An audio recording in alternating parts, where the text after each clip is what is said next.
SVC Aditya Ram movies தயாரிப்பில் சங்கர் இயக்கத்தில் ராம் சரண் நடிக்கும் கேம் சேஞ்சர் ஜனவரி 10 முதல். தேர்தல்லாம் எங்களுக்கு ஒரு பெரிய ஒரு பொருட்டாயா எங்களுக்குலாம் இந்த மக்களுடைய வளர்ச்சி தான் எங்களுக்கு வேணும்.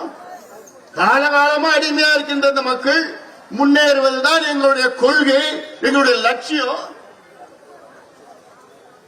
இதுல நான் இப்ப மருத்துவர் ஐயா அவர்கள் 45 ஆண்டு காலம் போராட்டம், அதெல்லாம் நான் பேச ஆரம்பிச்சேன்னா அது கிட்டத்தட்ட நான் படிக்கிறதுக்கு மட்டும் 3 மணி நேரம் ஆகும். இப்ப அந்த நேரம் இல்ல, மழை கொட்டிட்டு இருக்குது. ஆனாலும் இது நம்முடைய போராட்டம், நம்ம உரிமைகளுடைய போராட்டம். எவ்வளவு மழை கொட்டினாலும் சரி, என்ன ஆனாலும் சரி. அதாவது இதுக்கு முந்தைய ஆட்சி நான் குறுகிய ஒரு கடந்த 5 ஆண்டு காலத்தில் நடந்தது நான் சொல்றேன், சுருக்கமா சொல்லிடுறேன். இந்த பொய் புலிபிலாம் நீங்க எல்லாம் போய் சொல்லணும். அதாவது 19/2/2019 அன்று மக்களவை, அதாவது அந்த நேரத்தில் நம்ம அதிமுக கூட கூட்டணி போனோம்னா 10 நிபந்தனைகளை நாம் வைத்தோம். மணல் குவாரிகளை மூடணும், மதுவிலக்கு கொண்டு வர, இப்படிலாம் 10 கோரிக்கைகள் வைத்தோம். அதில் ஒரு முக்கியமான கோரிக்கை என்னன்னா, சாதிவாரி மக்கள் தொகை கணக்கெடுப்பு நடத்தி அதன் அடிப்படையில் சமூக நீதி வழங்க வேண்டும் ஒரு கோரிக்கை வைத்தோம். அதன் பிறகு தேர்தல் பண்ணி போச்சு. அப்புறம் 1/11/2019 நவம்பர் மாதம் அன்றைய முதலமைச்சர் எடப்பாடி பழனிசாமி அவர்களை அவர் இல்லத்தில் மருத்துவர் ஐயா அவர்களும் நானும் போய் சந்திச்சோம் நேரில். எதுக்கு?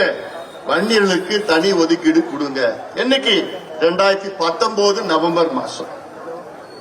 அவர் என்ன பார்க்கலாம், எப்பயுமே அப்படிதான் பேசுவார். பார்க்கலாம் எல்லாத்துக்கும் தான் பார்க்கலாம். தருமபுரி உபரிநீர் திட்டம் வேணும்னா பார்க்கலாம். அதன் பிறகு 22 பிப்ரவரி நவம்பர் 22 அன்னைக்கு வன்னியர்கள் இடஒதுக்கீடு போராட்டம் குறித்து முடிவெடுக்க பாமக வன்னியர் சங்க பொதுக்குழு கூட்டம் இணைய வழியில் நடத்தப்பட்டது. 2 பேரும் நடத்தினோம். அதன் பிறகு 1/12/2020 வன்னியர் இடஒதுக்கீடு வழங்க வேண்டும் என கோரிக்கை வலியுறுத்தி சென்னையில மிகப்பெரிய ஒரு ஆர்ப்பாட்டம் பண்ணோம். எல்லாம் உங்களெல்லாம் தடுத்துட்டாங்க, போற வழியில தடுத்துட்டாங்க. எல்லாம் நிறைய பேர் பார்த்து வந்தோம். அதுல ஆர்ப்பாட்டம் நடத்தும், மிகப்பெரிய ஒரு ஆர்ப்பாட்டம். எத்தனையோ பேர் கைது பண்ணாங்க. அதன் பிறகு போராட்டம் முடிந்தவுடன் முதலமைச்சர் அவர்கள் வந்து எங்களை அழைச்சார். நாங்களும் போய் முதலமைச்சர் பார்த்து எங்க கோரிக்கைகளை கொடுத்தோம். எங்களுக்கு உள்ஒதுக்கீடு வேண்டும் என்ற கோரிக்கைகளை கொடுத்தோம். தனி ஒதுக்கீடு வேணும்னு போட்டோம். உள்ஒதுக்கீடு தனி ஒதுக்கீடு வேணும்னு கேட்டோம்.